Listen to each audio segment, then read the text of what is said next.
क्यों राजू, ये तो तुम्हारे बाबूजी का वकील रहे ना अवधेश जी, सब कुशल मंगल तो है ना? अर्जुन भैया, अरे हो अर्जुन भैया, वो सोए पड़े हो वो।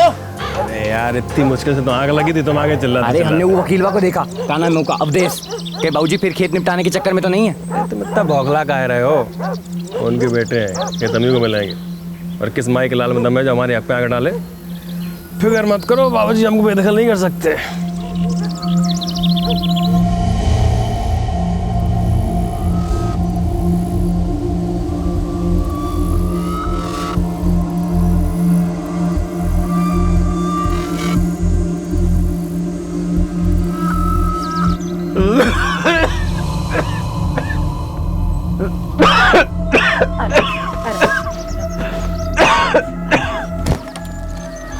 आप सोच समझ कर ये फैसला किए हो ना? हाँ, बिल्कुल सोच समझ के।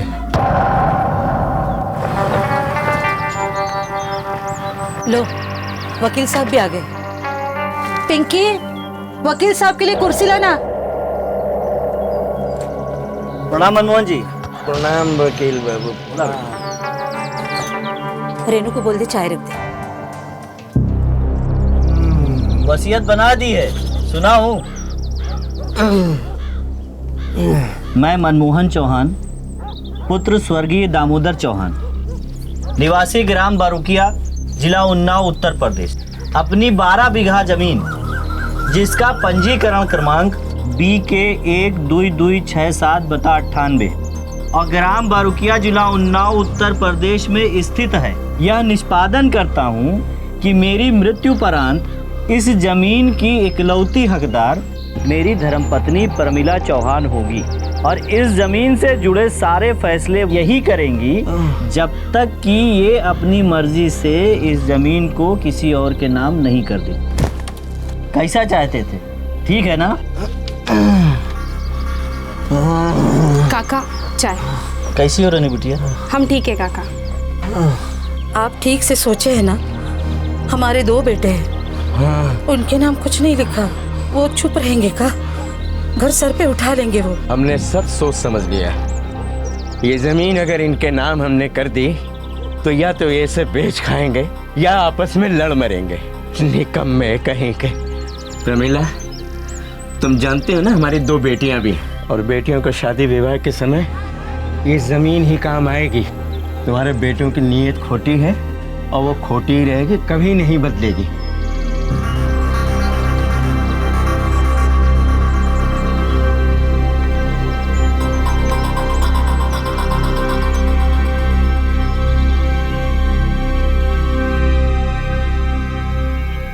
वसीयत, जमीन का बंटवारा अक्सर घरों में कलेश की वजह बन जाता है और खून के रिश्तों में भी दरार पैदा कर देता है।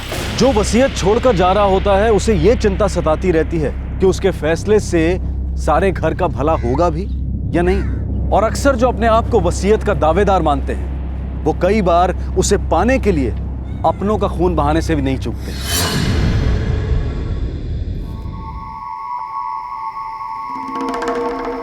ये सब कहा है अम्मा? बाबूजी 12 के 12 बीघे तुम्हारे नाम कर गए, तो क्या खराबी है? सिफारिश तो हमें ना अम्मा, जमीन तो भैया और हमारे नाम होनी चाहिए। तो हम तुम्हारी अम्मा नहीं है का? सही है अम्मा, पर बापू क्या सोच रहे थे? उनके बाद तुम्हें घर से बाहर निकाल देंगे हम। तुम्हारे बापू ने ऐसा तो कभी नहीं कहा। जाने तो अम्मा, हम जानते नहीं है का। बाबूजी ने हमेशा ही हमें निकम्मा समझा, तभी तो जो एक हमारा हक था वो भी हमें देकर नहीं गए। अगर तुम्हें ऐसा लगता है तो उनकी सोच गलत साबित करके दिखाओ, थोड़ा जिम्मेदारी उठाओ। और अर्जुन, तुम तो शादीशुदा हो। क्या देख रही तू? डाल तनिक जिम्मेदारी दिखा। तुम्हारी दोनों बहनें रेनू और पिंकी का ब्याह भी करना है। अरे अम्मा बस बकवास बंद करो, जब देखो ताने देती रहती हो। आखिरकार जमीन हमें मिलने वाली है, पर बाबूजी ने जो किया है ना वो अन्याय है हमारे साथ। कोई अन्याय नहीं किया बेटा, आखिर खेत की सारी उपज तो इसी परिवार में आएगी और तुम ही तो परिवार हो। तुम तो बड़े और फिर राजू, तो फिर तुम काहे इतना बिगड़ रहे हो? ठीक है, धोखा किया गया हमारे साथ। थोड़ी भर तो इज्जत नहीं है ना, रत्ती भर भरोसा है हम पे। देखो अम्मा, हमारी इतनी सी फिक्र है ना, तो जमीन हमारे नाम कर दो, क्योंकि हमें देखभाल करनी है उसकी। हम तुम्हारे बाबूजी के फैसले के खिलाफ कुछ नहीं करेंगे। आखिरकार ये जमीन तुम्हारे पास ही तो आएगी। फिर तुम दोनों अभी से इतना झगड़ा काहे कर रहे हो?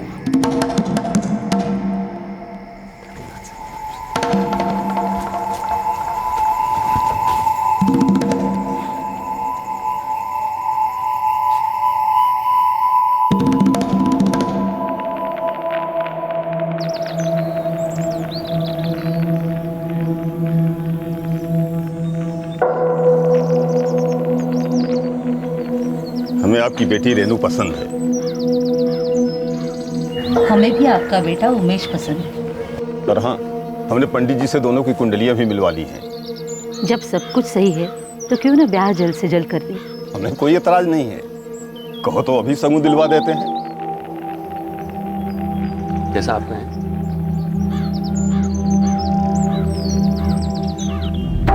पिंकी, हाँ, ये विकास को लेके जाओ। अम्मा, एक तो ब्याह का इतना खर्चा, ऊपर से लाख रुपया और। देखो लड़का अच्छा है, कमाते खाते घर का है। अरे पर अम्मा, तुम तो जानती हो कि अच्छे इतना ना मिले है।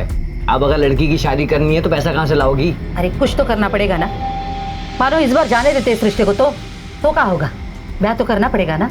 जैसे जैसे उम्र बढ़ जाएगी खर्चा और बढ़ जाएगा। तो फिर अम्मा तुम ही देख लो कहाँ से लाओगी इतना पैसा, हमें नहीं पता। सोच ले अम्मा, जरा ठीक से सोच ले।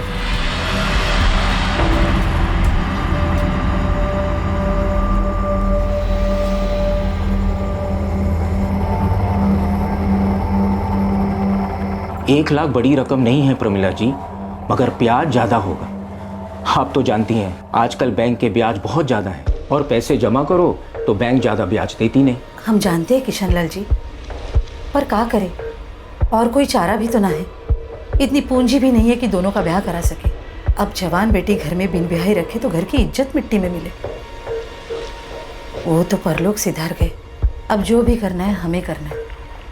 हम आपका कर्जा धीरे धीरे चुका देंगे। खेत की कमाई से थोड़ा थोड़ा बचाकर आपका पैसा लौटा देंगे। ठीक है।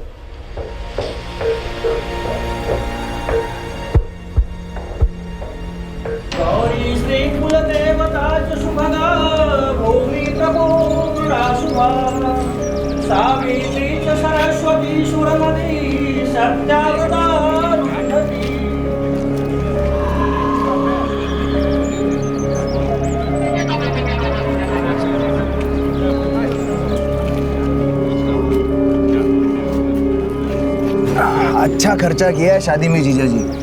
क्या करें, बहन है हमारी, करना तो पड़ेगा ना। खेती कैसे चल रही है? खेती में आजकल कमाई कहाँ है? 12 बीघा जमीन है आप दोनों भाइयों के पास, कुछ कम नहीं है। उपज नहीं तो कुछ और सोच लो। अरे क्या सोच लें, जब जमीन है ही नहीं तो। मतलब? बापू ने सारी जमीन अम्मा के नाम कर दी है, हम भाइयों को छोड़ा ही नहीं कुछ। चिंता मत करो। भैया जल्दी चलिए, अम्मा रसम के लिए बुला रही है। हाँ तुम चलो, हम आते हैं। अच्छा।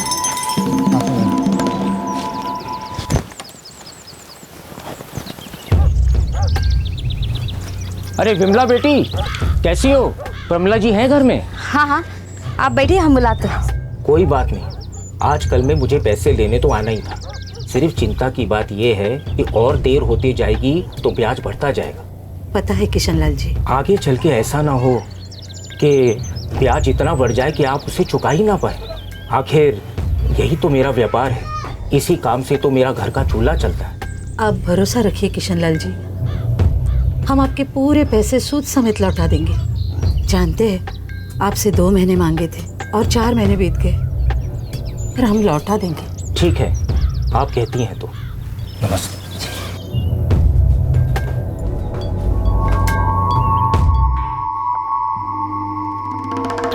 हमने पहले ही कहा था अम्मा, तुम गलत कदम उठा रही हो। भुगतो। अरे तो दहेज में इतना देने की जरूरत क्या थी? बात करती तो थोड़ा कम ज्यादा ना हो जाता? अब काहे बोल रहे हो? तब कोई मदद काहे नहीं की? तो हमसे कुछ पूछ के तय किया था? सारे फैसले तुमने खुद ही लिए थे, कर्जा लेने का फैसला भी तुम्हारे खुद का था। तो और क्या करते हम? तुम लोग काहे कुछ नहीं करते? अरे क्या करें, और इतना बन पड़ तो उतना करते हैं ना। सब्जी डालो भाभी। विकास, विकास चल अंदर चल, नहा ले बेटा। विकास, अले अले अले, कहाँ चले आ जा, नहा ले, पहले नहा ले मेरे बच्चे। काका चाय। देखिए, अगर आपको सही लगता है तो जमीन का एक टुकड़ा बेच दीजिए। कितने में बिकेगा 1 बीघा? 50-60 हज़ार रुपया तो मिल ही जाएगा, और हो सकता है 75 में भी निकल जाए। कोई खरीदार होगा तो बताइएगा, आपकी नज़र में कोई है तो।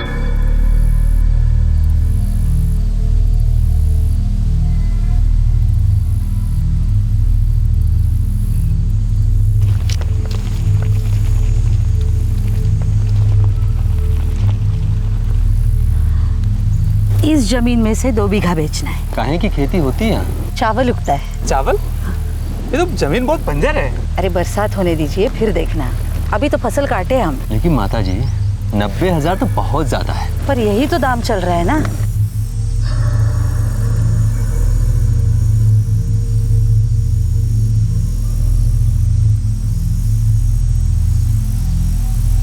ठीक है, पर 75 से 1 पैसा कम ना होगा। नहीं मतलब क्या है तुम्हारा? काय बेच रही हो 2 बीघा? हमें सूद समेत कर्जा चुकाना है, इसलिए बेच रहे हम। पर जमीन तो भैया और हमारी नाम पे है, तुम इसे बेचने का फैसला कैसे ले सकती हो? तो फिर कर्जा चुकाने के लिए पैसे ले आओ, हम नहीं बेचते। जमीन तो हम नहीं बिकने देंगे। जमीन हमारे नाम पर है अर्जुन, और हम जो कर रहे हैं ना अपने परिवार की भलाई के लिए, अपने बच्चों की भलाई के लिए कर रहे हैं। जमीन नहीं बिकेगी अम्मा, आखिर जमीन के वारिस हम हैं। हमें धमका रहा है का तू राजू? तो फिर कान खोल के सुन लो, जमीन तो नहीं बिक सकती बस, और इस बात पे कोई बहस भी नहीं। जमीन हम बिकने नहीं देंगे। तो फिर तुम दोनों सूद समेत कर्जा 2 महीने में चुका दो। किशन लाल जी को जबान दी है हमने, अगर कर्जा उतार नहीं सकते ना तो फिर हमें 2 बीघा बेचना ही पड़ेगा।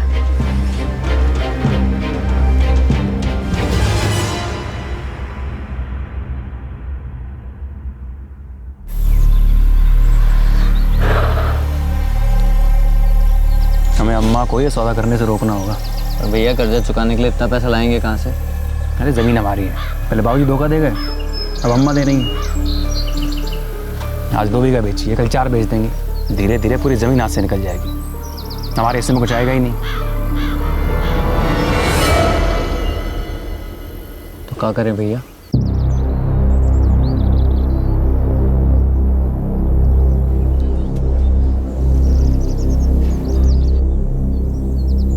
अम्मा,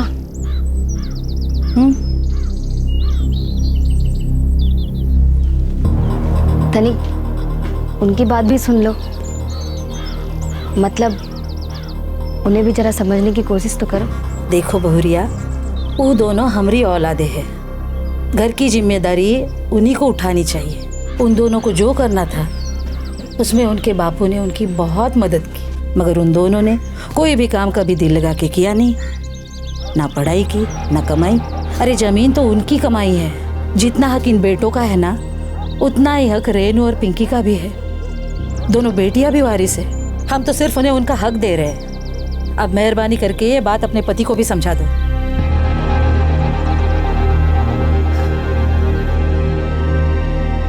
सुनते हो, अम्मा मान ही नहीं रही। वो कल बेरलपुर जा रही है जमीन के सौदे के कागजात पूरे करने।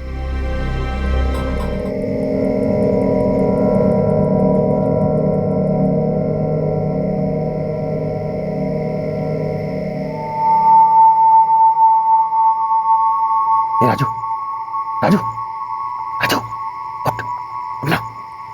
दोनों भी तुम सोते ही रहो, वहाँ जमीन हाथ से निकल जा रही है।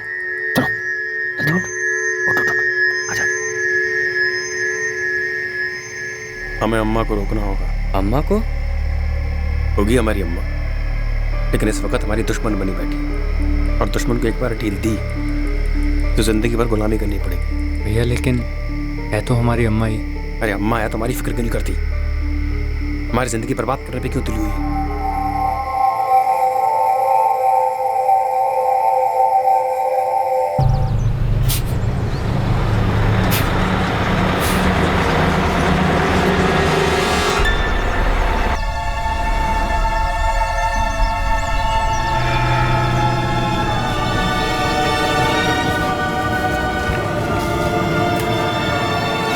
राजू, अर्जुन, हम तुमसे कहे थे अम्मा, जमीन तो नहीं बिक सकती। हमने तुम्हें 2 महीने दिए थे, पर तुम तो हाथ पे हाथ धरे बैठे रहे। अब और कोई चारा नहीं बचा, जमीन तो बेचनी पड़ेगी। जिस जमीन पर वो अपना हक समझते थे उसके लिए 2 बेटों ने अपनी माँ की हत्या कर दी, लेकिन क्या अब ये जमीन उनकी हो जाएगी? अपनी ही माँ का खून काहे कर दिया? गलती बाप की है, माँ के नाम सारी जमीन कर दी, बेटों को कुछ दिया ही नहीं। हम पूरी कोशिश कर रहे हैं आपकी जमानत के लिए, मगर चार्जशीट दायर होने के बाद ही आपकी केस की सुनवाई होगी। विमला कैसी है? ठीक है, हम उसकी खबर लेते रहते हैं। अच्छा, उससे कहना है कि वसीयत का कागज निकाल के रखे, बाहर निकलते ही जमीन अपने नाम करवानी। हम सब संभाल लेंगे, वैसे भी अब तो ज़मीन के असली हकदार आप और राजू ही हो। अब कोई छीन नहीं सकता ज़मीन हमसे। कानूनी तौर पर भी आप दोनों ही हकदार हो।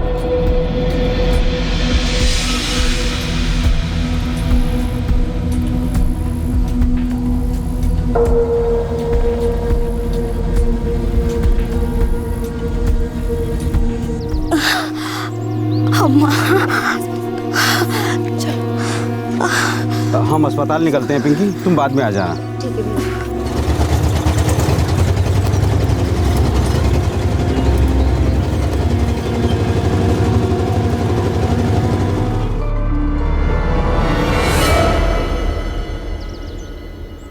एक साल हुआ रहा दोनों को जेल में। 302 लगा है पवन, खून का केस है, इतना आसानी से थोड़ा ना छूट जाएंगे। अब मुकेश जी आप ही कुछ जतन करो। देखो कोशिश करेंगे ही, बाकी भगवान के हाथ में है। नहीं नहीं मुकेश जी ऐसे मत कहो।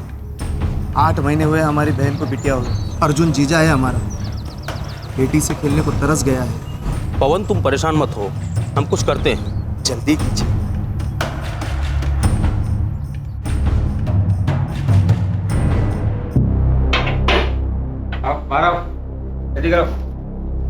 भैया ये क्या बात हुई भैया? तुम्हारी जमानत करा दी और हमका जेल में सड़ेंगे? अरे राजू तुम परेशान काहे हो रहे हो हैं? अब हम है ना बाहर, तुमको अंदर नहीं रहने देंगे। जरा जल्दी करो भैया, हमें भी बाहर आना है। हाँ तुम चिंता मत करो, देखो कैसे फट से तुमको बाहर निकलवाते हैं। चलते हैं।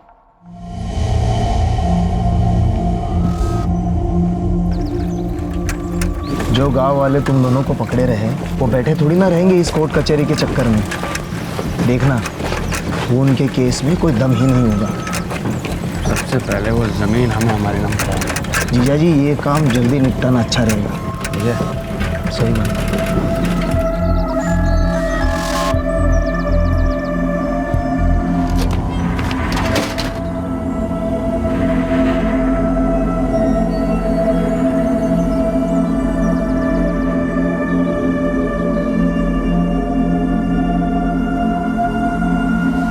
हाँ भाई हो जाएगा।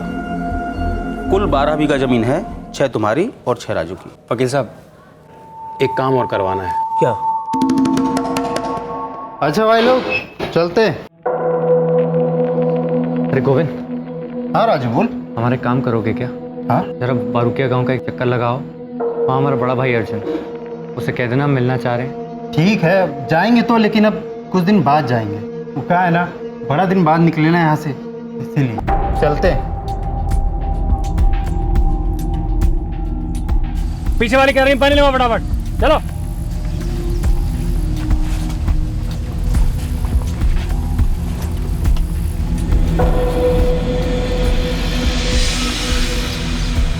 सुनो, वो गोविंद फिर आया था। कहा तो रहा कि देवर जी को आपसे मिलना है। चले जाएंगे, जमानत नहीं हो रही तो हम क्या करें? हमारी जान के पीछे पड़ा हुआ है। बहुत मुश्किल हो रहा है राजू। क्यों? खुद तो 5 महीने हो गए छूटे हुए, बाहर क्या खाए हो? हमारे लिए तुमसे कुछ ना हो रहा? खून का मुकदमा है, कोर्ट की सुनवाई में बहुत खर्चा आता है। अरे वाह भैया वाह, क्या बात कही तुमने। तुम्हारा साला पवन पैसे वाला, तो खुद तो जमानत पे छूट गए हो तुम। भैया एक बात याद रखना, खून हम दोनों ने मिलके किया है और वो आधी जमीन हमारी है। कैसी कड़वी बातें कर रहे हो राजू?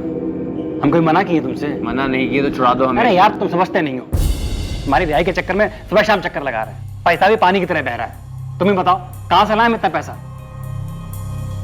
सोचे तुमसे बात करेंगे, पर पता नहीं भैया तुम्हारी समझ में आएगा कि नहीं आएगा। क्या बात? अगर पैसा हाथ में हो ना तो तुम्हारी जमानत होने में टाइम नहीं लगेगा। सिर्फ तुम चाहो तो तुम्हारी जमीन का थोड़ा सा हिस्सा बेच देते हैं,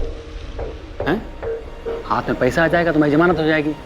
अरे भाई हैं तुम्हारे, हम भी चाहते हैं तुम जल्दी आओ बाहर।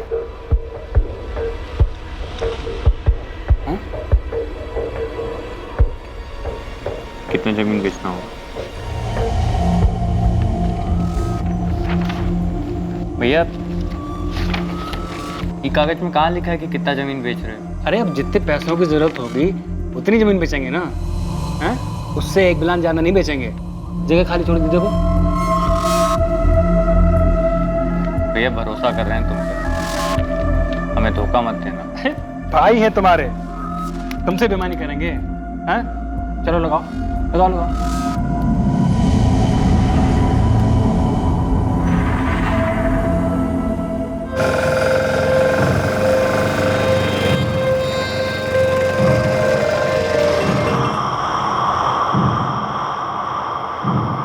तुमने ठीक नहीं किया। अरे काहे ठीक नहीं किया? अच्छा लड़का है, अपना उमेश जी का छोटा भाई है। तो पता हम पिंकी के ब्याह की बात नहीं कर रहे।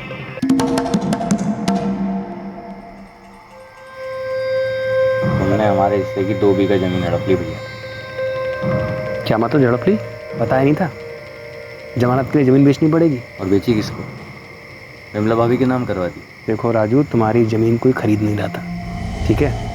और जमानत के लिए पैसे की ज़रूरत थी, तो बिमला के भाई पवन से ले लिए थे और उसी ने ज़मीन खरीदी और बिमला के नाम कर दी। खूब घुमा घुमा के बात कर रहे थे। 12 में से 6 बीघा तुम्हारे नाम, 2 भाभी के नाम, और हमारे हिस्से क्या है ये 4 बीघा। अच्छा, अब तुम्हें जेल से छुड़वाया कुछ नहीं? हाँ, तब तो तुम्हारी ये चाल नहीं समझ में आई ना हमें, लेकिन अब समझ में आ रहा है सब। तुम हम पे जो है अनाप शनाप इल्जाम लगा रहे, लेकिन याद रखो भैया कि हम दोनों हैं भाई भाई और रहते हैं एक छत के नीचे, समझे? तुमको बोला था ना पानी देने के लिए, सुनाई नहीं देता है। जल्दी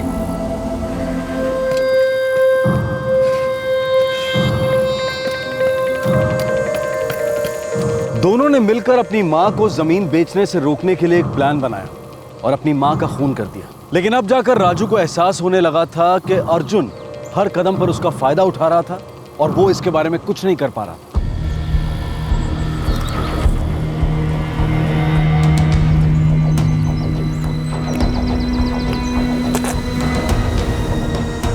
सच कहें राजू, इस काम में मन नहीं लगता है।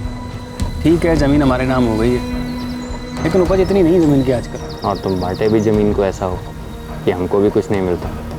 अरे तो हमको कौन सा ज़्यादा मिलता है? कभी कभी सोचते हैं कि सब छोड़ छाड़ के लखनऊ चले जाएं। बड़ा शहर है, यहाँ से ज़्यादा कमाई होगी, पर फिर लगता है कि घरबार है, बाल बच्चे हैं, कहाँ लेके भटकते रहेंगे। काम जाने क्या होगा।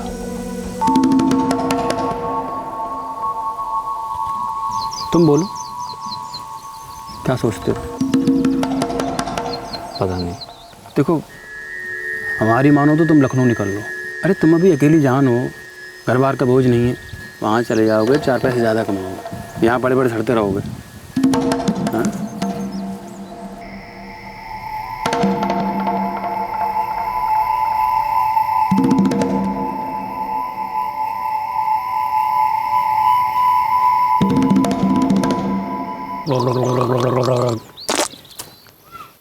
और भैया हम तो कह रहे हैं सही कर रहे हो तुम।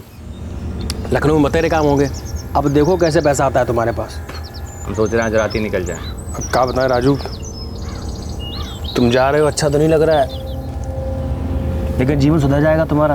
अब अच्छे से जाओ, काम धंधा करो, पैसा वैसा कमाओ, 2 महीने बाद वापस जरूर आ जाना।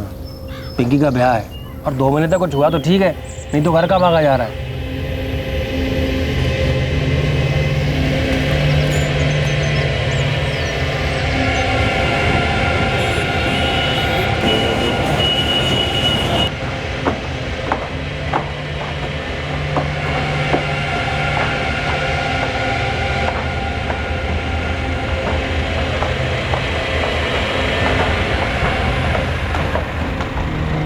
सत्या जाम्बवती च रूपभगिनी दोषप्नकुंभंसिनी बेला जाम्बुधेषु मीनमकर कुर्वन्तु मंगलम।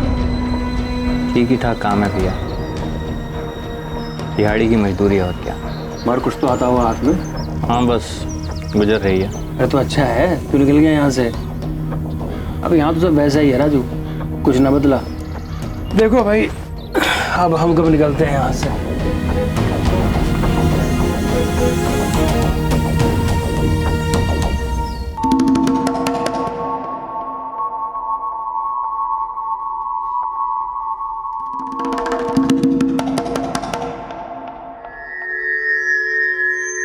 चलिए ये हो गया, अब इसे रजिस्ट्रार ऑफिस ले जाइए और सौदा पक्का समझिए।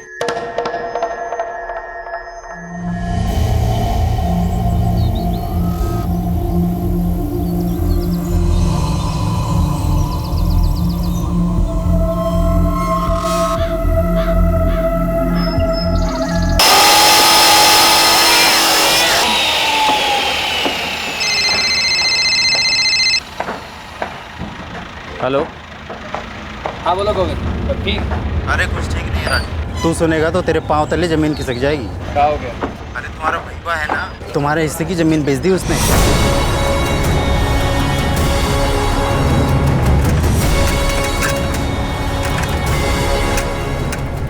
अरे बात सुन मेरी। अरे बात सुनने को बचा क्या भैया, धोखा दिया तुम हमें। अच्छा, तुम्हारी जमीन पड़ी पड़ी सड़ रही थी, इसलिए बेच दी, तुम्हारे भले के लिए, और तुम्हें बताने वाले थे हम। अच्छा, एक तो हमारे पीछे से हमारी जमीन बेच दी, 2 महीने हो गए इस बात को, 2 महीने को कब बताने वाले थे? भैया देखो, इस जमीन के लिए हम अपनी माँ से लड़ गए थे और तुमने हमारी जमीन हमसे पूछे बिना बेच कैसे दी? अरे राजू, अभी तक पूरा पैसा नहीं मिला है, इसलिए नहीं बताया। फिर झूठ, अब तक तो हमारा हिस्सा हजम कर गए होगे तुम। हजम कर गए?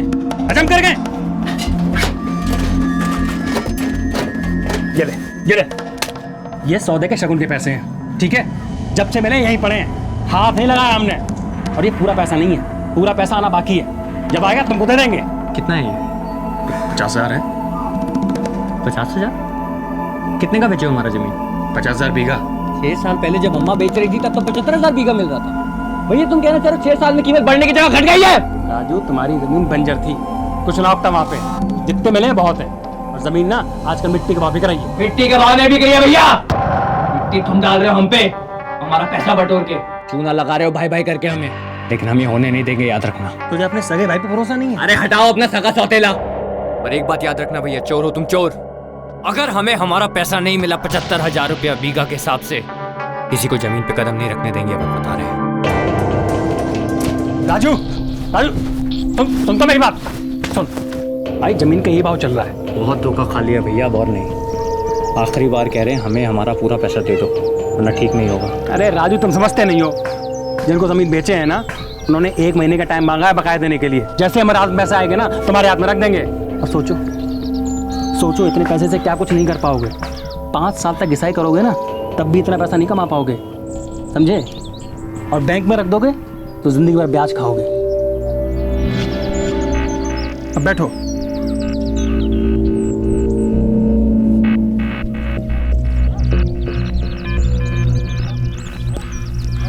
और तुमको काहे लगता है कि हम तुमको धोखा दे रहे हैं?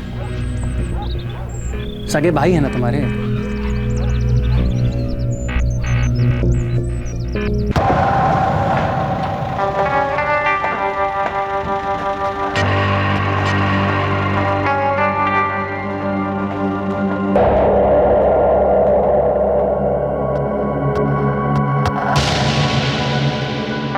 हाँ भैया, 2 महीना हो गया, पैसे का कुछ हुआ?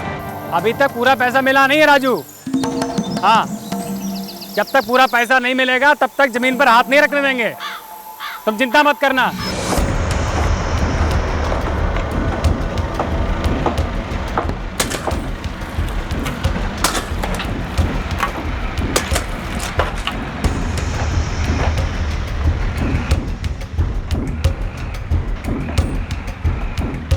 भैया क्या हुआ और कितना इंतजार करें?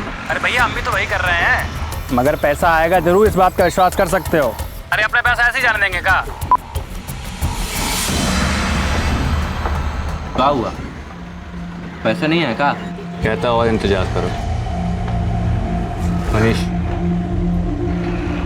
तुम हमारे साथ गाँव चलोगे? हाँ चल सकते हैं, पर क्या काम है?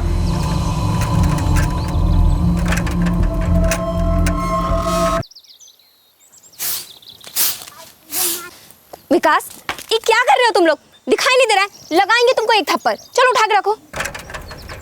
हाँ ये रुक। राजू भैया, अरे प्रणाम। पिंकी, तुम यहाँ? हाँ, परसों ही आए हैं, हफ्ते भर के लिए। अच्छा अच्छा, बढ़िया किया, बहुत दिन हो गए थे। ये हमारा दोस्त है। नमस्ते, आइए अंदर।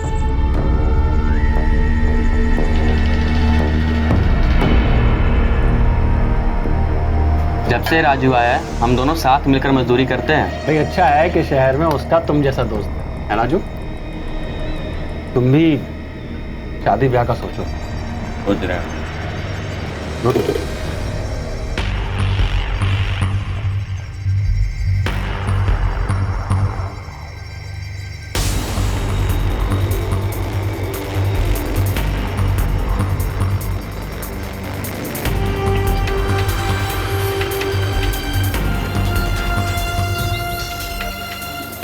वो ज़मीन देख रहे हो जहाँ बाढ़ लगी है, वो हमारी थी। तुम्हारे भैया ने अपनी ज़मीन वैसे के वैसे रखी है और तुम्हारी बेच दी।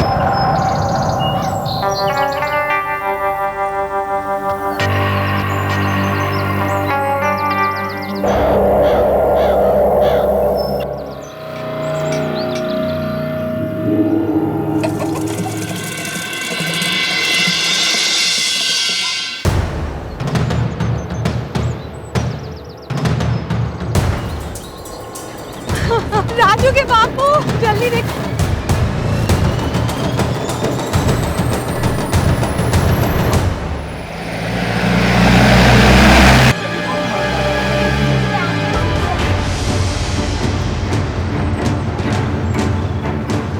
चेक करो।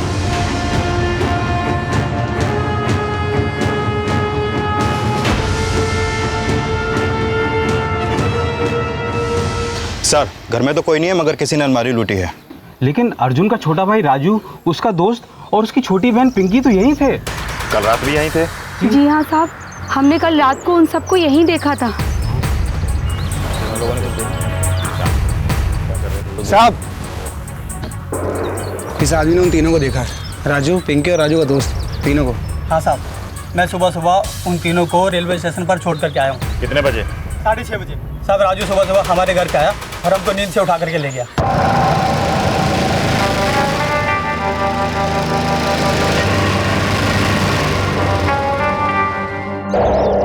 सर, अभी 8:15 बजे हैं और अगली ट्रेन 9 बजे की है। चलो स्टेशन चलते हैं और तुम भी हमारे साथ आओ, उन्हें पहचानने में तो हमारी जरूरत पड़ेगी। चलो।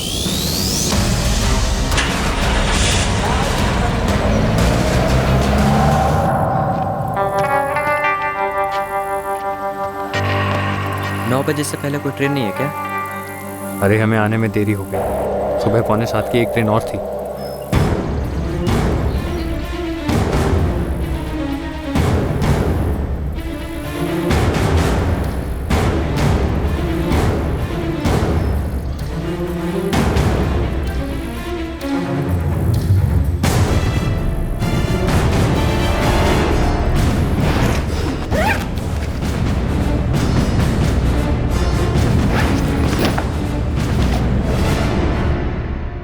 सर, ज़मीन के कागजात पर अर्जुन चौहान और विमला चौहान का नाम लिखा है और पासबुक पे भी उन्हीं का नाम है। और सर, ये राजू 2007 में अपनी ही माँ के खून के केस में पकड़ा गया था और उस खून में उसका साथ दिया था उसके बड़े भाई अर्जुन ने। साफ है तुम्हारे और तुम्हारे भाई के बीच जबरदस्त झगड़ा हुआ था। भाई ने धोखा दिया, जिसके चलते तुमने उसके पूरे परिवार को मार डाला। क्यों किया ऐसा? बोल। उसने धोखा दिया था हमें, हमारी जमीन बेच दी, हमसे पूछा तक नहीं। सारा का सारा पैसा भी हड़प गया था वो। मनीष, तुम हमारे साथ गाँव चलोगे? हाँ चल सकते हैं, पर क्या काम है? उसने हमें धोखा दिया मनीष। इस जमीन के लिए हमने अपनी सगी माँ को मार डाला ताकि जमीन हमारे नाम हो जाए, और उसने हमें जेल में सड़ाया। हमारे हिस्से के 6 बीघे में से 2 बीघे ले लिए। हम यहाँ पे कमर तोड़ के मेहनत कर रहे हैं और उसने हमारी बाकी की बची ज़मीन भी बेच दी। अब पैसा भी खा गया। फ़ोन करते हैं तो कहता है इंतज़ार कर लो, हम उसको मार के उसके हिस्से का 8 बीघा ज़मीन बेच देंगे। 1 लाख रुपया तुम्हारा।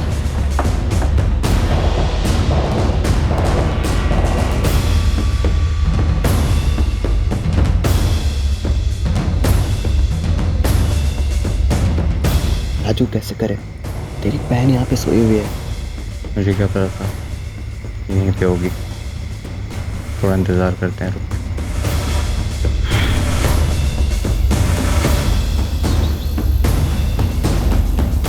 मनीष, आज रात काम करना होगा। कैसे? तेरी बहन जा रही है क्या? अरे हमेशा ही हमसे झूठ बोलता रहा पिंकी।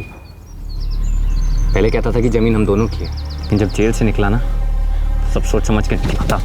झूठ पे झूठ बोलता रहा। पहले टुकड़ा टुकड़ा करके हमारी ज़मीन बेच दी और बाद में सारी बेच खाई। लेकिन भैया, हम ये काम में आपका मदद नहीं कर सकते हैं। क्योंकि 8 बीघा ज़मीन है, 8 बीघा। हमें हमारा सिर्फ 5 बीघा चाहिए, बाकी का 3 बीघा तुम रख लेना। हमें हमारे 1 बीघे के पैसे मिल चुके हैं और मनीष को भी हम अपने हिस्से से दे देंगे। देखो पिंकी, अगर ईमानदारी से हमारे में बंटवारा होता ज़मीन का तो रेनू को, तुमको, अर्जुन को और मुझको 3-3 बीघे मिलते कि नहीं मिलते? मिलते ना। तुम सोचिए तुम्हारा वही 3 बीघा है। 3 बीघा ज़मीन कम नहीं होती पिंकी।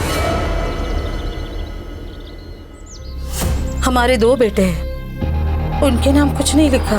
वो चुप रहेंगे का? घर सर पे उठा लेंगे वो।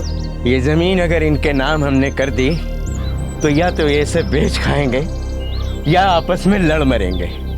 निकम्मे कहीं के। तुम्हारे बेटों की नीयत खोटी है और वो खोटी ही रहेगी, कभी नहीं बदलेगी।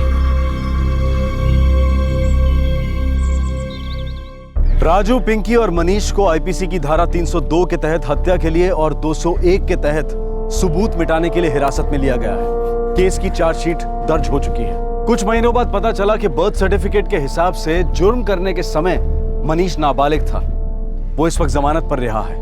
अपनी मां प्रमिला के खून के केस में राजू को सेशन कोर्ट ने बरी कर दिया है, क्योंकि उस मर्डर केस में राजू के खिलाफ गवाही देने के लिए कोई आगे ही नहीं आया था। अर्जुन और उसके परिवार के खून का केस अब तक अदालत में नहीं आया है और इस वक्त पिंकी और राजू न्यायिक हिरासत में है। आखिर में दोनों भाइयों में से किसी को भी क्या मिला और जो कुछ विरासत में मिला था उसमें भी उन दोनों ने क्या बढ़ोतरी कर ली? अपने अपने हिस्से की जमीन पाने के लिए उन दोनों ने कितनी जाने ली? आमतौर पर जो व्यक्ति अपनी विरासत छोड़ जाता है वो अपने वारिसों का भला ही चाहता है, लेकिन अगर विरासत का बंटवारा सही भी हो तो भी कई बार खून बहता है, उन वारिसों का ही खून। हर एक वारिस अपने ही फायदे को देखता है ताकि उसे ही सबसे ज्यादा मिले। हर एक वारिस जमीन जायदाद के साथ साथ रिश्तों के भी टुकड़े करने पर आमादा हो जाता है, बजाय इसके कि वो शांति और भाईचारे से अपनी विरासत को संभाले।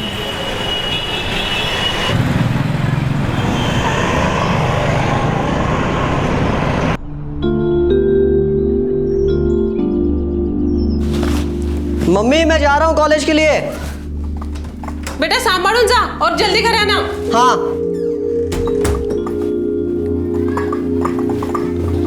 जा।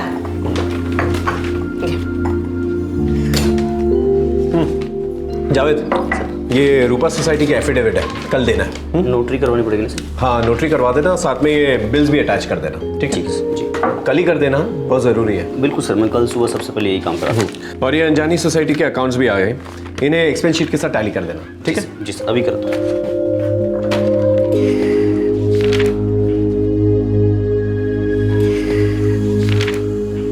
एक मध्यम श्रेणी के चार्टर्ड अकाउंटेंट सुरेंद्र दलवी, जो कि हाउसिंग सोसाइटीज के अकाउंट्स का ऑडिट करते थे और सोसाइटीज का रजिस्ट्रेशन भी, और इस काम में उनका सहयोगी था जावेद खान। अब तक इनकी जिंदगी में सब कुछ नॉर्मल था, लेकिन 15 अक्टूबर 2013 को सब कुछ बदल गया। Bye mummy.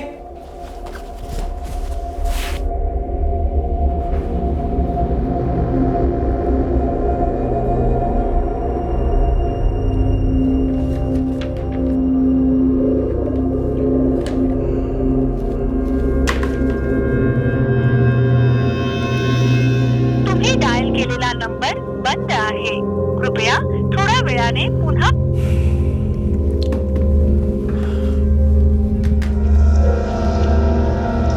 क्या हो?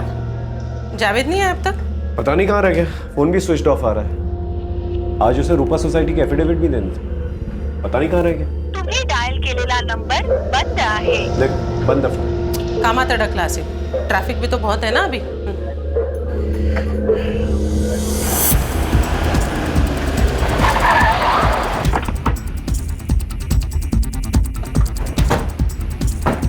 कौन सा बिल्डिंग है?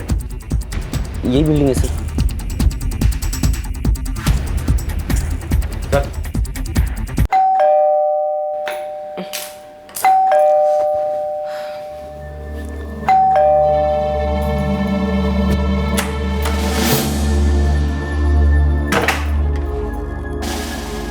जी?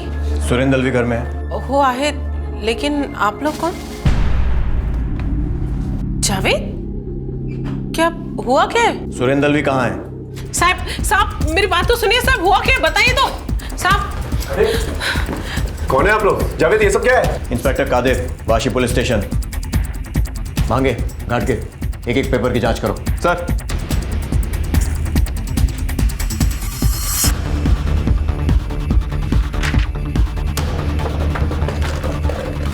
इंस्पेक्टर सब लेकिन हुआ क्या है? जावेद क्या किया तूने? ये पेपर जो इसके पास से बरामद हुआ है जाली है। तुम दोनों मिलकर ये धंधा करते हो? नहीं साहब, आपको कोई गलतफहमी हुई है। सर यहाँ बहुत सारे पेपर्स हैं, सबके सब चेक करने होंगे। नहीं साहब, मैं कह रहा हूँ ना, आपको कोई गलतफहमी हुई है। मैं सेम हूँ, कई सालों से ही काम करता आ रहा हूँ। अच्छा, मतलब ये जाली पेपर का धंधा काफी लंबे समय से चल रहा है। अब इतना ही लंबा समय हिरासत में बिताने की आदत डाल लो। नहीं जावेद, ये सब क्या है? सर मुझे कुछ नहीं पता सर। सर मैं तो बस इनके लिए काम करता हूँ सर, जो ये बोलते हैं वही करता हूँ। मैंने सच में कुछ नहीं किया सर। मांगे सुरेंद्र दलवी को हिरासत में लो, काट के सारी फाइलें जब्त करो। साहब मेरी बात सुने, देखिए ये ऐसा कुछ नहीं कर सकते साहब मेरे पति ऐसा नहीं कर सकते साहब, उन्होंने ऐसा कुछ नहीं किया साहब बात तो मानिए, उसने कुछ नहीं किया साहब उन्होंने। हर मुजरिम पकड़े जाने पर यही कहता है मैडम। नहीं साहब मेरी बात मानिए साहब, इन्होंने सचमुच कुछ नहीं किया है साहब। साहब सच कह रहा हूँ साहब, मैंने कुछ नहीं किया साहब। शायद जहाँ से पेपर खरीदे होंगे उसने शायद फर्जी पेपर दिए होंगे, मुझे कुछ नहीं मालूम है साहब। सर मुझे कुछ नहीं मालूम सर, मैं सुरेंद्र जी के लिए काम करता हूँ, जो ये कहता है वही करता हूँ सर। मुझे सच में कुछ नहीं मालूम सर। अच्छा, तो दोनों को कुछ नहीं मालूम है। जब जेल में डंडे पड़ेंगे ना तब सब याद आ जाएगा। साहब यकीन मानिए, मैं ईमानदार हूँ, मैं कहीं का नहीं रहूँगा साहब। आपको जो चाहिए आप ले लीजिए, मैं देने को तैयार हूँ, मुझे छोड़ दीजिए। एक तो जालसाजी करते हो और ऊपर से पुलिस वाले को रिश्वत देने की कोशिश करते हो। नहीं साहब, देखिए हम लोग ना बहुत ही सिंपल और मामूली से लोग हैं सर, ये सब ऐसे काले धंधे करने का हम तो सोच भी नहीं सकते। मैडम, जो लोग इतनी बेशर्मी से रिश्वत दे सकते हैं ना, वो कुछ भी कर सकते हैं। नहीं साहब मैं इनको सालों से जानता हूँ सर, इनके पास काम करता हूँ, ऐसा नहीं कर सकते साहब। उनको छोड़ दो साहब, हमने कुछ नहीं किया साहब यकीन मानिए साहब, मुझे कुछ नहीं मालूम है साहब। हाँ साहब, मेरे पति ऐसा सही में कुछ नहीं कर सकते साहब इन्हें छोड़ दीजिए। तुम एक एक पेपर की जांच करोगे और जो भी जाली निकलेगा उसे ईमानदारी से बदल दोगे। सब मैं सब पेपर बदल दूंगा, सब पेपर बदल। 4 लाख 4 लाख दे दो, मामला रफा दफा हो जाएगा। 4 लाख नहीं है मेरे पास साहब। चल सब कम कर दीजिए साहब, सच में 4 लाख नहीं है मेरे पास। थोड़ा कम कर दीजिए साहब। हाँ साहब हमें छोड़ दीजिए, थोड़ा कम कर दीजिए साहब। प्लीज साहब छोड़ दीजिए, प्लीज थोड़ा सा कम कीजिए साहब।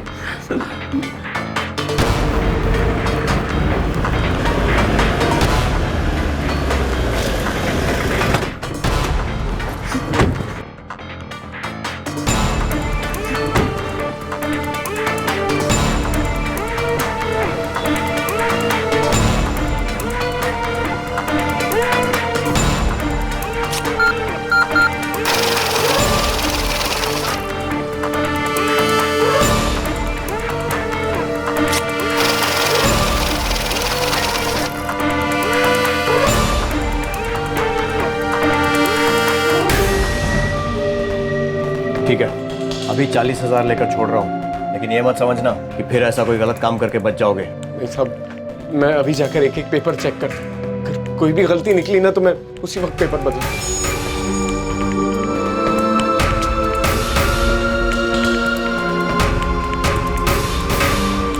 बेटा गाड़ी में। साहब अब मैं जाऊँ? जा बैठ, मेरी अरेस्ट तो दिखानी पड़ेगी ना। साहब गरीब आदमी हूँ साहब, गरीब आदमी हूँ साहब, छोड़ दो साहब।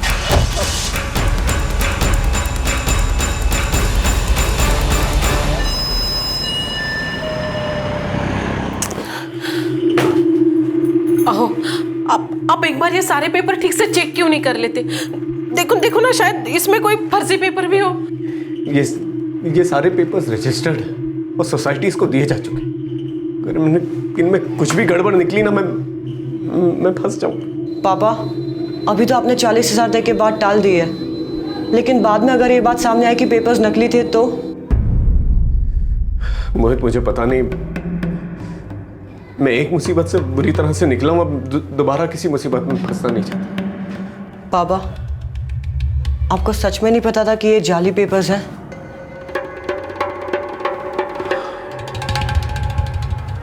नहीं मोहित, मुझे नहीं पता था।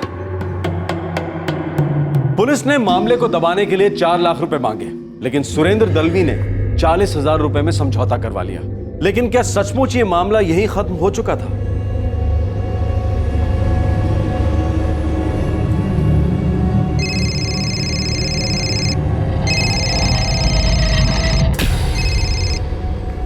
हाँ जावेद बोलो।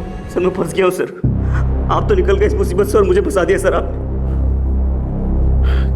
कैसी बातें कर रहे हो जावेद? सर आपको तो पता है कि आपने जो भी पेपर लाने को कहा जहाँ से भी मस्त बने वही किया सर। फिर मुझे पुलिस ने पकड़ लिया और यहाँ नासिक लेके आए सर ये लोग, और बोल रहे हैं कि क्राइम ब्रांच के हवाले कर देंगे सर। सर मुझे बचा लो सर। लेकिन तुझे नासिक लेकर क्यों गए? केस दबाने के लिए तो मैंने 40,000 रुपए दिए थे ना। आप तो पैसे देके छूट गए सर और मुझे फंसा दिया आपने सर ये लोग 8 लाख रुपए मांग रहे हैं सर मुझे छोड़ने के लिए। क्या? सर मुझे इस जेल से बाहर निकालो सर। गरीब आदमी हूँ सर, कहाँ से लाऊंगा 8 लाख? क्राइम ब्रांच वाले मार मार के मेरी हड्डी पसली एक कर देंगे सर।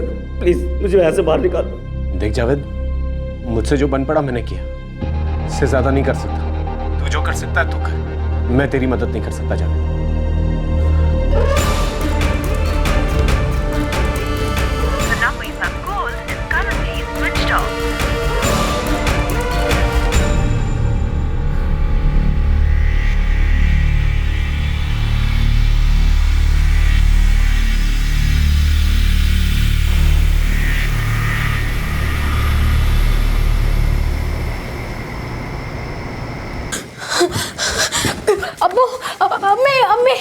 अब्बू उठिए ना। जरीन हुआ क्या है? जावेद का फोन आया था, उसको पुलिस पकड़ के ले गई है। या अल्लाह, पुलिस पकड़ कर ले गई?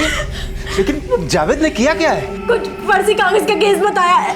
वो बोल रहे थे कि उसके बॉस ने उसे फंसा दिया है। बेटे जरीन, तू आराम से बता कि हुआ क्या है।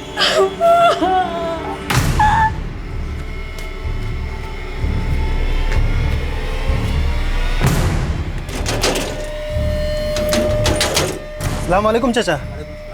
क्या हुआ? सब खैरियत? कुछ भी ठीक नहीं है याकूब। तू अमजद को साथ में ले ले। वो जावेद किसी बड़ी मुसीबत में फंस गया है। हुआ क्या है महबूब चाचा?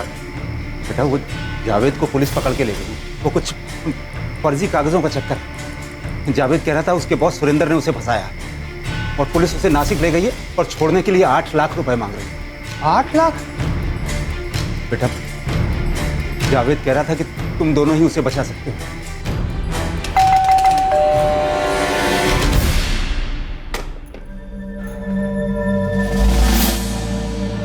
कौन हो तुम लोग?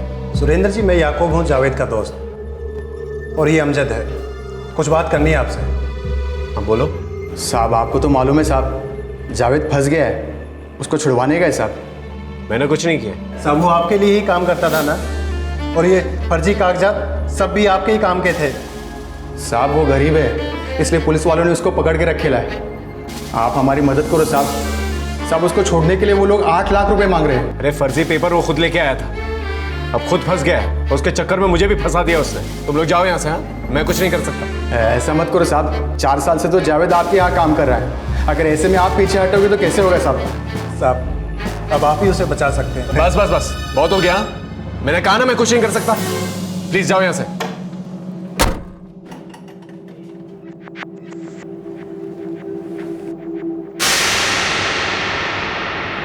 पापा ये सब क्या हो रहा है? ये पेपर सचमुच कहीं जाली तो नहीं है? आशा मेरा यकीन करो, मुझे कुछ नहीं पता। पापा अगर जावेद फंस गया है तो आप फिर से फंस सकते हैं।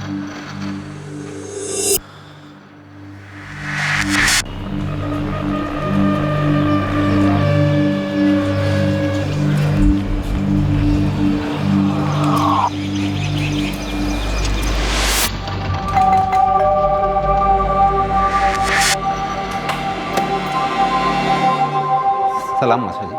महबूब चाचा आप? आशा जी हम लोग बर्बाद हो गए हैं साहब। वो लोग मारने पीटने का धमकी दे रहे हैं। बोल रहे हैं कि अगर पैसा नहीं दिया तो 1 साल तक जेल में रखेंगे। अब इधर उधर करके 3 लाख रुपए तो जमा कर लिए। आखिरी उम्मीद आप ही बचे। आप ही मदद कर सकते हो हमारी कुछ। मैं आपके पैर पड़ता हूँ। अरे महबूब चाचा क्या कर रहे हैं आप? प्लीज। सुरेंद्र जी वो जरीन है, उसका रो रो के बुरा हाल हो गया है, मर जाएगी बेचारी। साहब मैं अपने बच्चों की कसम खा के कहता हूँ कि आपकी एक एक पाई लौटा दूंगा, और जब तक आपके पैसे नहीं चुकाता तब तक जावेद आपके पास काम करेगा, वो भी बिना पगार के।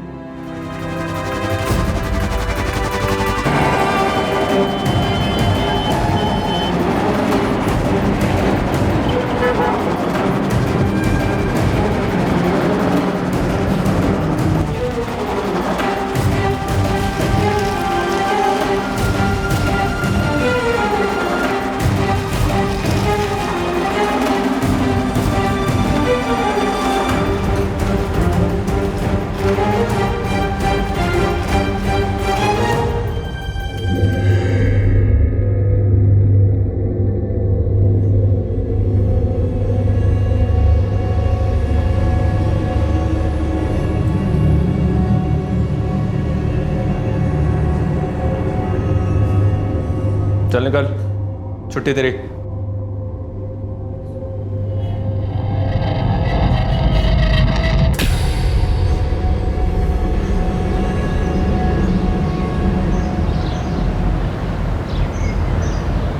जी वो सुरेंद्र जी का फोन आया।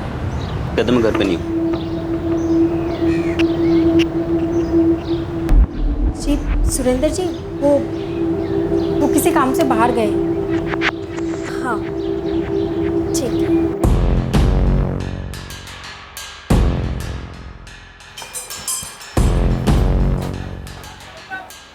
काय हो, काय झालं?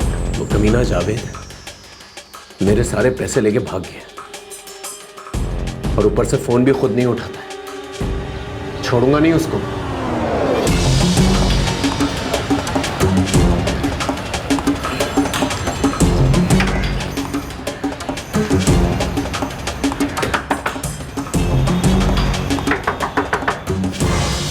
अरे सुरेंद्र जी नमस्ते। हाँ नमस्ते। जावेद कहाँ? मुझे माफ़ कर दीजिए सर, मुझे आपके साथ कोई काम नहीं करना है। बहुत अच्छा फंसाया आपने मुझे। होश में तो है जावेद? मैंने फंसाया तुझे? आपने जब जो पेपर जहाँ से लाने को बोला मैं लेकर आया, और बाद में पता चलता कि पेपर जाली है। और पुलिस को नाम किसका किया? मेरा। गरीब आदमी हूँ साहब, मेहनत करके आगे बढ़ना चाहता हूँ, और आपने ये सलूक किया मेरे साथ। जावेद तू कुछ भी बोल रहा है मेरे बारे में? देख तुझे मेरे साथ काम नहीं करना है ठीक है, लेकिन मेरे 5 लाख रुपए मुझे लौटा दे। वो पैसे नहीं दे सकता सर। क्या मतलब नहीं दे सकता? हाँ, मार्केट से लोन उठा के तुझे छुड़ाने के लिए दिए थे मैंने, मुझे वापस चाहिए पैसे। कौन से पैसे सर? फंसाया भी आपने और छुड़ाने का नाटक भी आपने किया। ये सब चालती है आपकी सर, मैं सब समझता हूँ। क्या समझ में आता है? हाँ, मुझे मेरे पैसे वापस चाहिए। और महबूब चाचा आप गिड़गिड़ाते हुए आए थे मेरे पास, अपने बच्चों की कसमें खाई थी कि पैसे लौटा देंगे। उसको 3 लाख रुपए दूसरों को भी लौटाने हैं। और वैसे भी फंसाया तो आपने ही है ना इसे। जावेद ने मुझे सब साफ साफ बता दिया है। पुलिस आपको छोड़ने के लिए 40,000 रुपए लेती है और एक गरीब को छोड़ने के लिए 8 लाख रुपए। सुनिए साहब, आप हमारी गरीबी का फायदा मत उठाइए। अच्छा है, मैं खूब समझ रहा हूं, ये तुम दोनों की मिली भगत है ना। पहले मुझसे ही पैसे लूटे और अब मुझी पे उंगलियां उठा रहे हो तुम लोग। लेकिन मैं चुप बैठने वाला नहीं हूं, अपने पैसे ना निकलवा के रहूंगा मैं।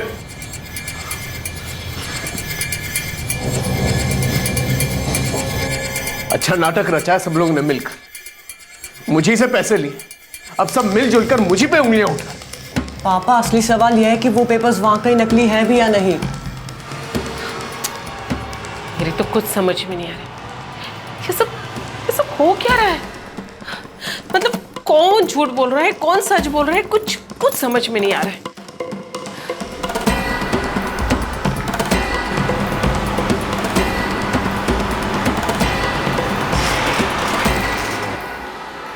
ठीक से बताओ एग्जैक्टली हुआ क्या था?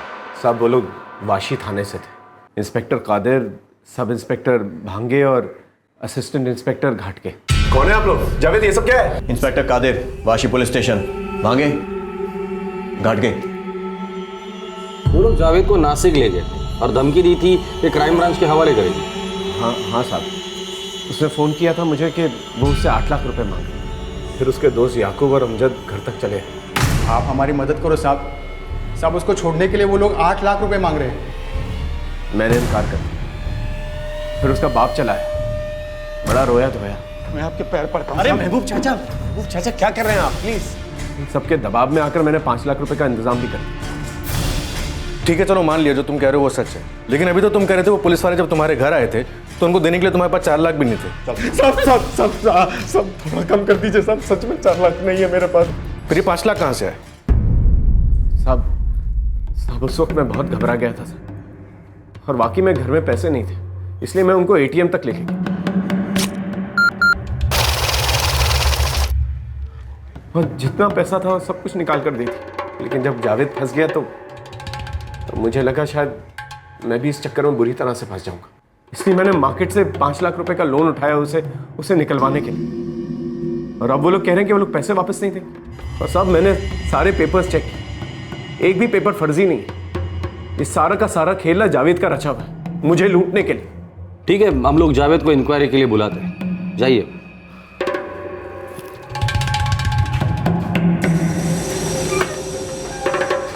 मुझे लगता है दोनों का आपस का कुछ तो झगड़ा है।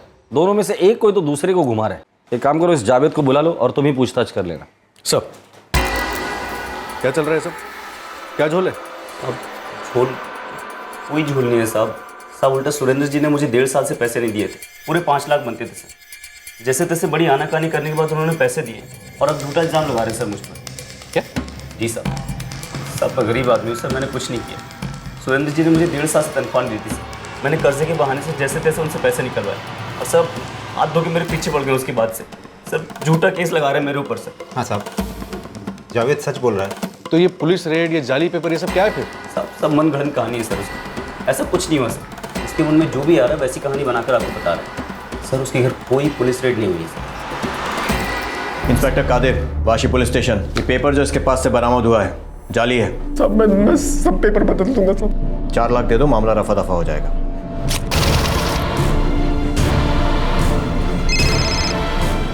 हाँ जावेद बोलो। सर मैं फंस गया हूँ सर। और पुलिस उसे नासिक ले गई है और छोड़ने के लिए 8 लाख रुपए मांगे। साहब, अब आप ही उसे बचा सकते हैं। मैं आपके पैर पड़ता हूँ। अरे महबूब चाचा क्या कर रहे हैं आप? प्लीज। सब तरीके हैं साहब मुझसे पैसे निकलवाने के। मैं गरीब आदमी हूँ साहब। हाँ साहब, मैं तो उससे मिलने कभी गया ही नहीं। और साहब ना ही मेरे दोस्त याकूब और रमजत कभी उससे मिले। साहब बिना मतलब में हम लोगों को परेशान कर रहे हैं। साहब, मैं एक छोटा मोटा मैकेनिक हूँ साहब, और मेरी एक ऑमलेट की लॉरी है साहब। और हम लोग इससे पहले इस सुरेंद्र दलवी से कभी नहीं मिले साहब। साहब कभी कभार जावेद के मुंह से उसका नाम सुना था। वो 4 साल से उसके यहाँ काम करता है ना।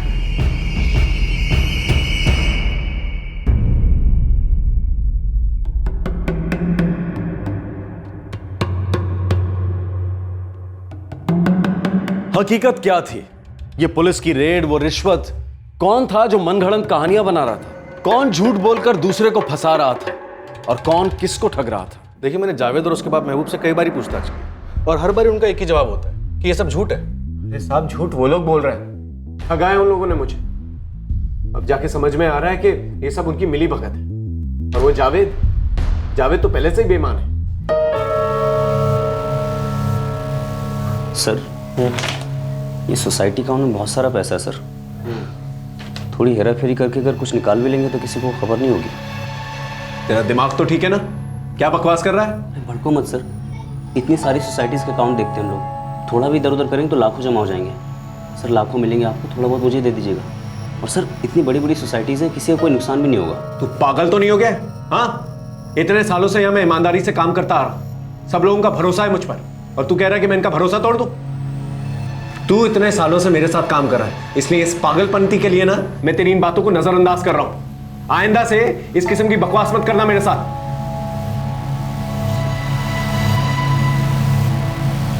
उसके दिमाग में धोखाधड़ी की बातें पहले से थी, लेकिन मुझे क्या पता था कि वो मुझे ही धोखा देके चला जाए। सुरेंद्र जी, मुझे लगता है कि जावेद के और आपके बीच का कोई आपसी झोल है। अब कौन सच बोल रहा है, कौन झूठ बोल रहा है, वो आप दोनों जानो, पर अपने साफसी लफड़े में पुलिस को मत घसीटो।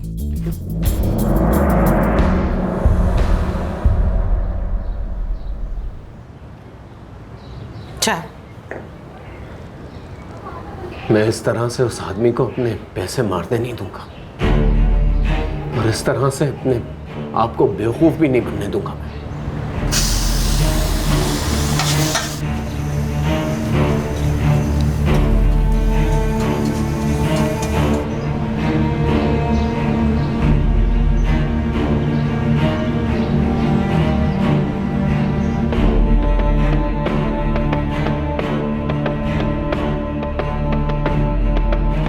साहब 2 महीने से थाने के चक्कर लगा रहा, कोई सुनने वाला ही नहीं।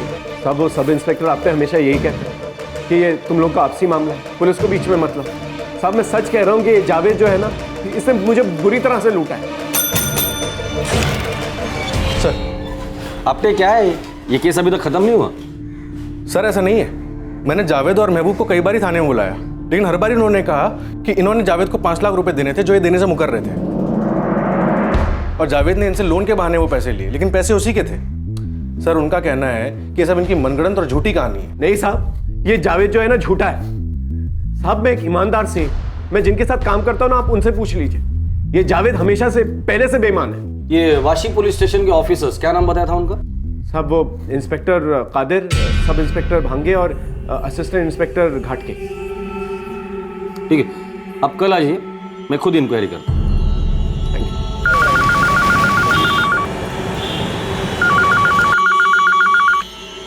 Inspector Achrekar, Vashi police station. Achrekar साहेब नमस्कार. आर.के. मार्ग पोलीस स्टेशनमधून इन्स्पेक्टर कांबळे बोलतोय. बोला कांबळे साहेब. अच्छा, आपके वाशी पुलिस स्टेशन में कोई इंस्पेक्टर कादिर, सब इंस्पेक्टर भांगे और असिस्टेंट सब इंस्पेक्टर घाटगे काम करते हैं क्या?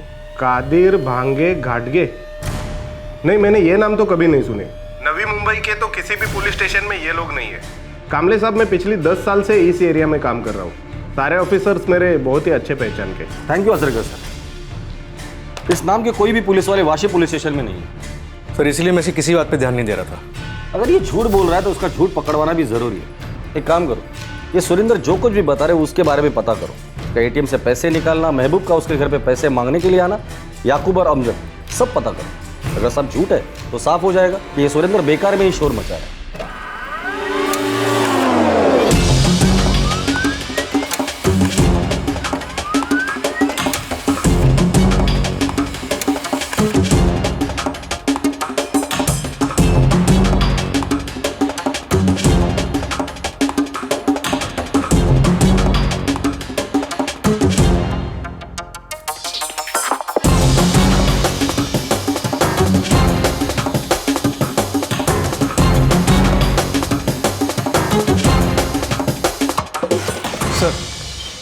कुछ समझ में नहीं आ रहा. बड़ा लंबा झोल लग रहा है ये. लगता है कुछ गलती हुई है अपने से. क्यों, क्या हुआ? सर, ये सच है कि जिस बिल्डिंग में सुरेंद्र रहता है वहाँ 15 अक्टूबर की रात को याकूब और अमजद गए थे. सर, उस बिल्डिंग में सेलफोन टावर्स भी हैं. वहाँ इन दोनों के होने के रिकॉर्ड्स भी मिले. और वो जावेद का बाप महबूब? सर, वो भी 16 अक्टूबर की सुबह वहाँ गया था.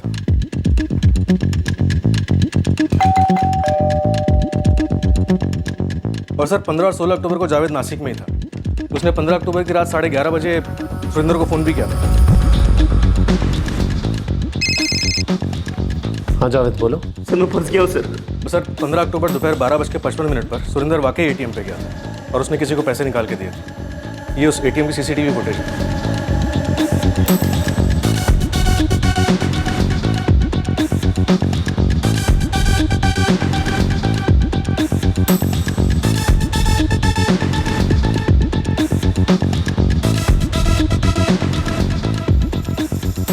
अब तक काय कामं करता तुम्ही लोग?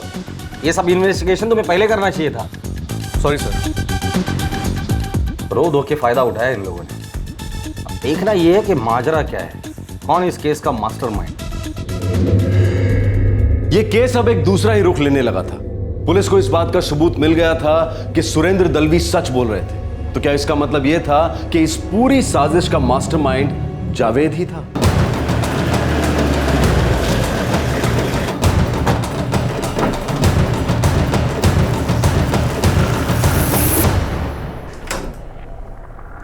जावेद तो घर पे नहीं है साहब. कहाँ गया? और फोन क्यों बंद आ रहा है उसका? पता नहीं साहब. सब मैंने कुछ नहीं किया. सब दलवी झूठ बोल रहा है. हम छोटे लोगों को फंसा रहा है वो. याकूब और अमजद का घर कहाँ है? सब मुझे सच में नहीं पता कि याकूब कहाँ है. अमजद का ये तो जरूर पता होगा तुम्हें.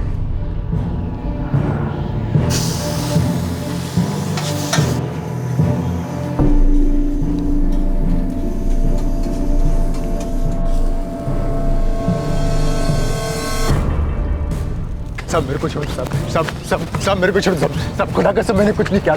सब याकूब और जावेद किधर है मेरे को मालूम नहीं. सब मेरे को छोड़ दो. सब ईमानदारी से काम करता हूँ.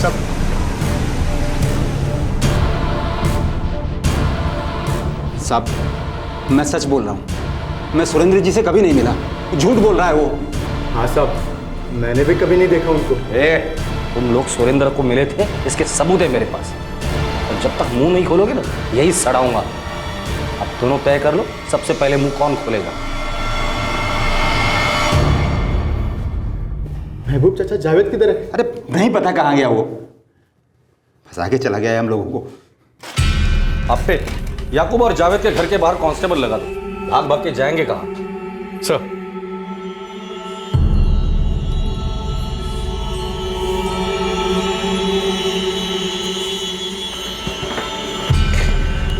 आशा, पुलिस ने जावेद के बाप और उसके दोस्त अमजद को पकड़ ली।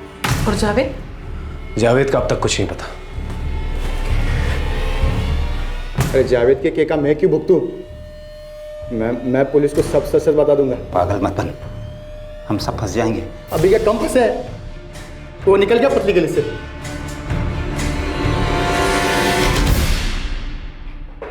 तो कौन मुंह खोलेगा पहले? साहब मेरे को आगे पीछे का कुछ नहीं मालूम साहब, मेरे को ज्यादा भी कुछ मालूम नहीं है, लेकिन उस रात को महबूब चाचा याकूब को लेकर मेरे घर को आए थे। बेटा वो जावेद को पुलिस पकड़ के ले गई है। इनके कहने पर साहब हम लोग सुरेंद्र के घर गए थे। आप हमारी मदद करो साहब। साहब उसको छोड़ने के लिए वो लोग 8 लाख रुपए मांग रहे हैं। और फिर महबूब चाचा पैसे लेकर हमारे पास आए और नासिक जाने को कहा जावेद को छुड़वाने के लिए।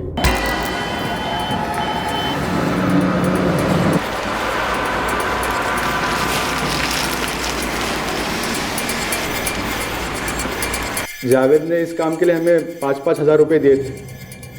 तो ये जावेद का प्लान था? रानी साहब किसका प्लान था? ये कादिर, भांगे और घाड़गे ये लोग कौन है? खुदा कसम साहब मेरे को इससे ज़्यादा कुछ नहीं मालूम साहब, जितना भी मालूम था मैंने सब सच सच बता दिया साहब। अब ज़्यादा मुझे भी कुछ पता नहीं है कि जावेद ने कैसे क्या किया। बस उस रात उसका फ़ोन आया था अपनी बीवी जरीन को। अब्बू उठिए ना। जरीन हुआ क्या है? फिर मैंने जावेद से बात की थी। हाँ अबू, अभी के अभी याकूब और अमजद को सुरेंद्र जी के घर भेजो, उनसे 8 लाख रुपए मांगने को बोलना। 8 लाख?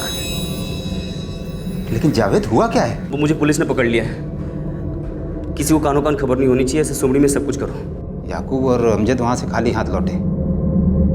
फिर मैंने जावेद को फ़ोन किया।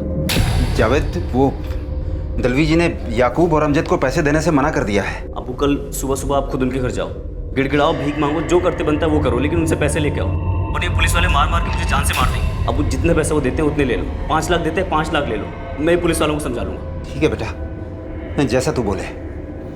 मैं खुद जाता हूँ सुरेंद्र जी के पास।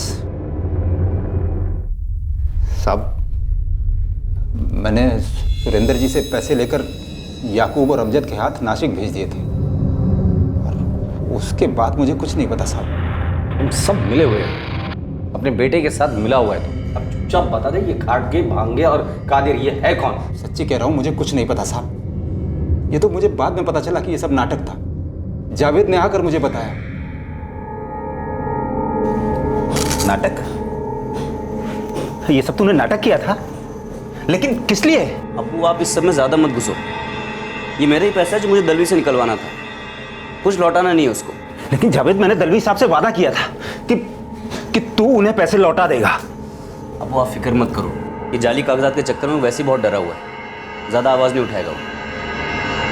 और ये जाली पेपर्स का क्या मामला है? ये सब मुझे सच में नहीं पता।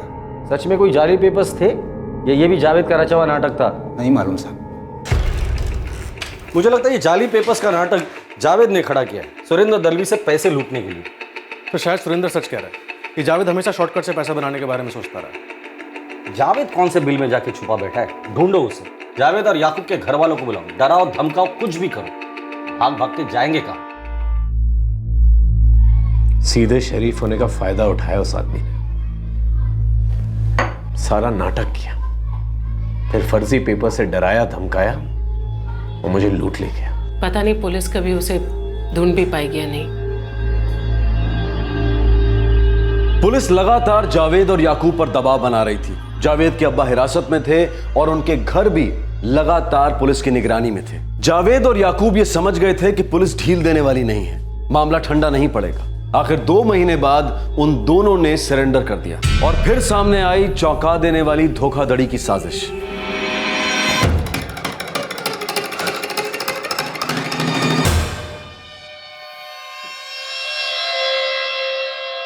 क्या नाटक किया तूने? ये मालूम है तेरी मक्कारी की वजह से तेरा अब्बू यहाँ पर जेल में सड़ रहा है। मेरे शर्म कर, अब तो पुलिस को सच सच बता दे।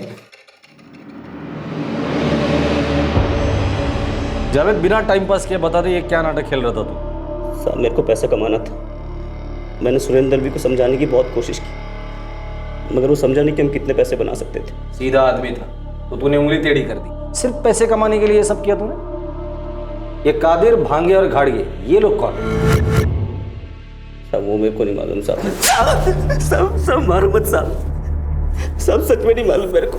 सब उस मेरे को सना सिद्दीकी ने लोगों से मिलवाया था साहब। अब ये सना सिद्दीकी कौन है?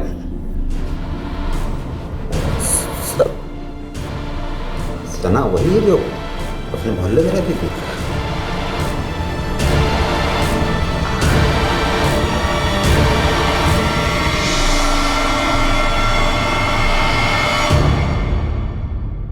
वो तो साल भर पहले मोहल्ला छोड़ के चली गई थी। हाँ सर, वो नासिक चली गई थी, पर मैं अक्सर उससे मिला करता था सर। उसी ने रेड डालने के लिए कादिर भांगे और घाटके का इंतजाम करवाया था सर। क्या ऐसे करेगा तू? पकड़ा जाएगा फिर क्या करेगा? कुछ नहीं होगा, एक नंबर का फुद्दू है वो, चुपचाप पैसा निकाल देगा और मदद करेगी, तुझे भी अच्छा हिस्सा दूंगा। चल ठीक है, कुछ लोगों का इंतजाम करती हूँ तेरे लिए। सना ने कादिर भांगे और घाटके का इंतजाम करवाया था सर। पुलिस वाले होने का नाटक तो कर लोगे ना तुम लोग, हंसाओगे तो नहीं? तुम टेंशन मत लो भाईजान, ये रेड वेड हमारा रोज का है। प्रॉब्लम क्या है? पुलिस वाले नहीं लगते हैं क्या हम लोग? तो बस अपनी एक्टिंग अच्छे से करना, बाकी तो हम सब संभाल लेंगे।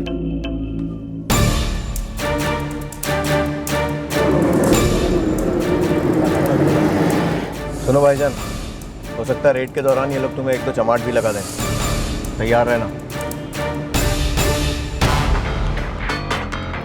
ये पेपर जो इसके पास से बरामद हुआ है जाली है। सर मैं तो बस इनके लिए काम करता हूँ सर, जो ये बोलते हैं वही करता हूँ, मैंने सच में कुछ नहीं किया सर।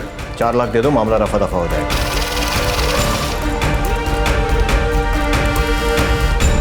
साहब हमने नासिक से किराए पे गाड़ी ली और यहाँ आ गए सुरेंद्र जी के घर। बहुत डराने और धमकाने के बाद सिर्फ 40,000 रुपये निकलवा पाए उनसे सर। क्या रे साला फक्कड़ आदमी, खाली 40,000 निकले इसके पास। तू इतने कम में माना क्यों? अब इतना रोएगा पीटेगा तो क्या करेंगे हम लोग? अब इसमें कोई क्या नहाएगा क्या धोएगा, 10,000 तो चमन ले जाएगा। और नहीं तो क्या, 30,000 के कितने हिस्से होंगे भाई? एक काम कर, तू गाड़ी पहले नासिक ले, उसके बाद देखते हैं क्या करना है। चल। नासिक पहुंचने के बाद मैंने एक नया प्लान बनाया।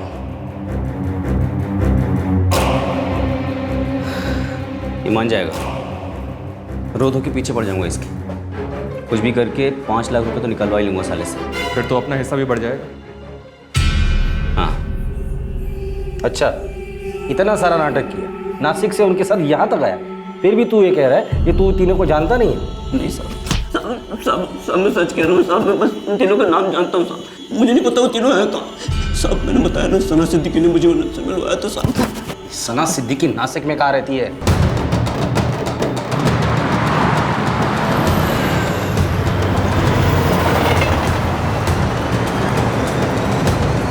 नकली पुलिस बनकर लंबा हाथ मारा है सालों ने, एक सीधे साधे इंसान को लूटा है।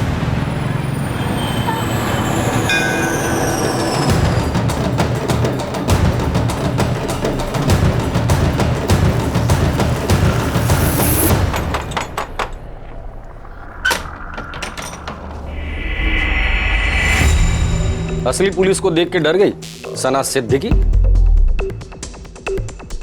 कहां से लाई थी नकली पुलिस? कादिर, घाटगे और भांगे, कौन है ये लोग? साहब मैं इनको नहीं जानती हूँ, मेरा एक दोस्त लेकर आया था इनको यहाँ। कौन दोस्त? वो एक पुलिस वाला है। पुलिस वाला? मतलब तुम ये कहना चाहती हो कि असली पुलिस वाले ने तुम्हारी मदद की थी एक नकली पुलिस का इंतजाम करने में? जी साहब। नाम बताओ उसका। उसका नाम नौशाद खान है। कौन सा पुलिस स्टेशन? वो मैं नहीं जानती, पर पास में उसका ऑफिस है। ऑफिस? पहला पुलिस वाला देखा जो पुलिस स्टेशन में नहीं ऑफिस में बैठ के लोगों की मदद करता है। चल दिखा उसका ऑफिस।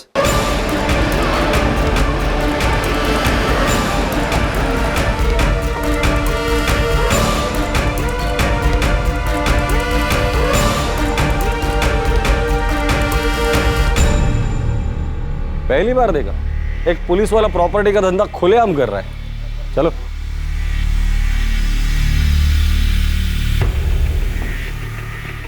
नौशाद खान? जी साहब। कौन से पुलिस स्टेशन में? मतलब साहब मैं कुछ समझा नहीं। ये मैडम बता रही थी कि तुम पुलिस में हो। नहीं साहब, मैं तो एक प्रॉपर्टी एजेंट हूँ साहब। ये तो आजू बाजू के थानों में सभी पुलिस वालों के साथ अपना अच्छा जान पहचान है ना सर। तो इधर के लोग ऐसे मुझे पुलिस वाला समझ बैठे सर। क्या हो सब कुछ लेंगे, कुछ ठंडा मंगाओ क्या सर? अच्छा, मतलब पुलिस वालों में जान पहचान है तो खुद को पुलिस वाला ही समझता है। अच्छा एक बात बता, ये कादिर, भांगे और घाटगे ये लोग कौन है? ये कौन है साहब? मैं नहीं जानता। सब लगा असली पुलिस का असली थप्पड़ है ये। जेल में चल और खिला दो तुझे। चलो साहब बताता हूँ साहब, ये कामरान सईद है ना साहब, उसी ने तीनों आदमी को भेजा था साहब। कामरान सैयद कौन है? सब दोस्त है अपना साहब। नकली पुलिस क्यों चाहिए? अरे मेरी दोस्त है सर, उसको कुछ लोग चाहिए जो पुलिस की एक्टिंग कर सके। तो ऐसा बोलना तेरे को एक्टर चाहिए? नहीं, एक्टर नहीं, कुछ लोग चाहिए जिसको पुलिस बना के लेके जा सके। क्यों? तेरी दोस्त कोई सीरियल या फिल्म बना रही है? नहीं रे, किसी से पैसे निकलवाना है, इसलिए ऐसे लोग चाहिए जो हूबहू असली पुलिस जैसे दिखे। यूं समझ ले कि रेड करवानी बस। तेरे को ऐसे लोग चाहिए जो बिल्कुल असली जैसी रेड करे? है तेरे ध्यान में ऐसे लोग? मैं पहचानता हूँ ऐसे कुछ लोगों को जो पहले भी रेड कर चुके हैं, एकदम असली एक्टिंग करेंगे। चल बता कौन है वो लोग जो बिल्कुल पुलिस की तरह रेड मारते हैं? साहब एक एनजीओ है, वो लोग उधर ही काम करते हैं। दिखा कहाँ है एनजीओ?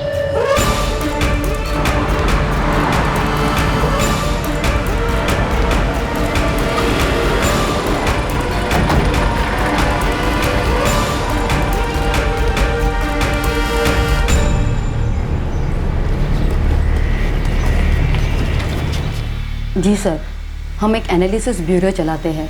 हमारी एनजीओ कई बार पुलिस को जुर्मों के बारे में भी खबर देती है और कई बार हमारे लोग उनके साथ रेड पर भी चले जाते हैं। ये कादिर, घाटगे और भांगे, क्या ये तीन लोग आपके साथ काम करते हैं? वो वॉलंटियर्स हैं यहाँ पे।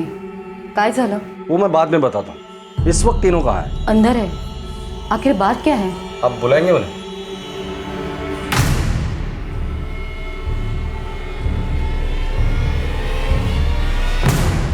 कादिर, भांगे, घाटगे, तुम्हें पुलिस बुला रही है।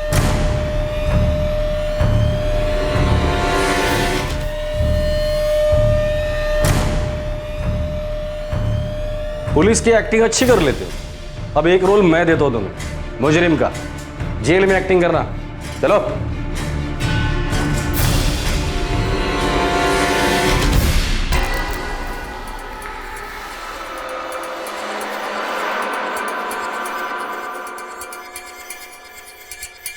वाशी पुलिस स्टेशन के पुलिस वालों, मुंह खोलो। हम तीनों को रेड्स का तजुर्बा था, इसलिए जब कामरान बोला कि हमारे पास पैसा कमाने का मौका है तो हमें लालच आ गया सब बहुत बड़ी गलती हो गई साहब। गलती? इस गलती की सजा तुम तीनों भुगतोगे।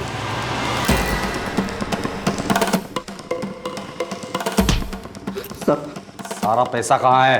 पैसे तो खर्च हो गए सर, मेरे पास अब नहीं है सर।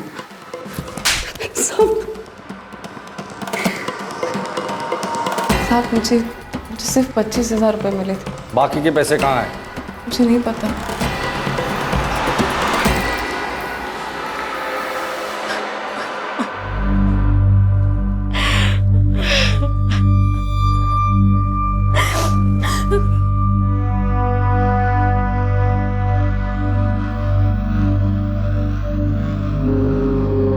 हमें अभी तक उससे तुम्हारा एक भी पैसा नहीं मिला। साहब मैंने लोगों से लोन लेकर उसे पैसे दिए थे, सब हड़प गया, लूट लिया मुझे। देखिए सुरेंद्र जी, मैं आपकी हालत समझ सकता हूँ। हम लोग उसके खिलाफ चार्जशीट तैयार कर रहे हैं, उसे उसके जुर्म की सजा जरूर मिलेगी। नकली पुलिस लाकर हमें डरा धमकाकर अच्छा फायदा उठाया हमारा, और फिर अपनी मजबूरी का रोना रोकर अच्छा खासा पैसा लूट लेंगे। गलती मेरी है, मुझे पहले से ही समझ जाना चाहिए था कि इंसान धोखेबाज है जब इसने बेईमानी करने की बातें की। पापा आप शांत हो जाओ। मैं जानता हूँ जो हुआ बहुत बुरा हुआ, लेकिन कम से कम वो पकड़ा तो गया।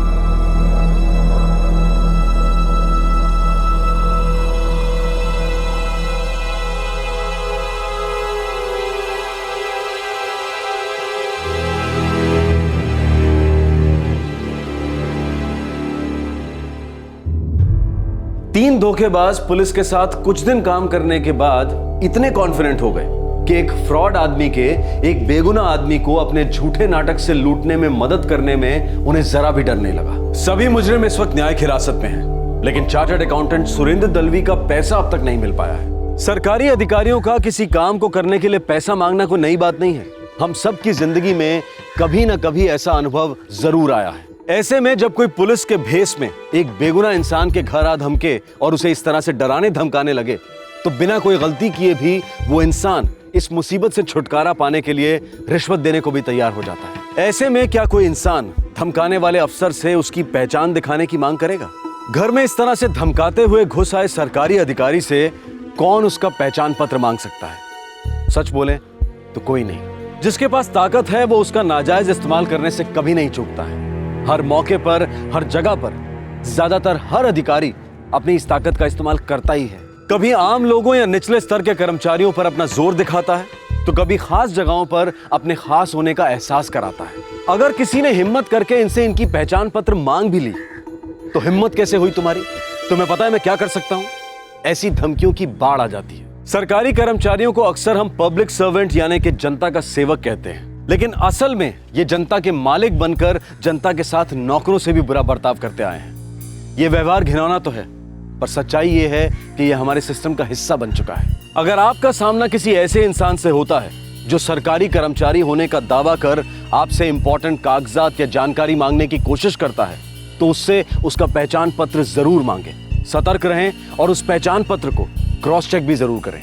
अगर पहचान पत्र मांगे जाने पर कोई आपको डराए धमकाए, तो सोशल मीडिया जैसे कि ट्विटर, फेसबुक आदि पर इस तरह के उत्पीड़न के बारे में आवाज जरूर उठाएं। आपसे फिर मुलाकात होगी क्राइम पेट्रोल दस्तक में एक और नए केस के साथ। तब तक अपना ख्याल रखें, सुरक्षित रहें और याद रखें, सतर्क रहकर अपनी सुरक्षा की जिम्मेदारी सबसे पहले हम ही को उठानी है। जय हिंद। क्राइम पेट्रोल के और भी दिलचस्प कहानी देखने के लिए हमारे चैनल को सब्सक्राइब करें और बेल आइकॉन दबाना न भूलें।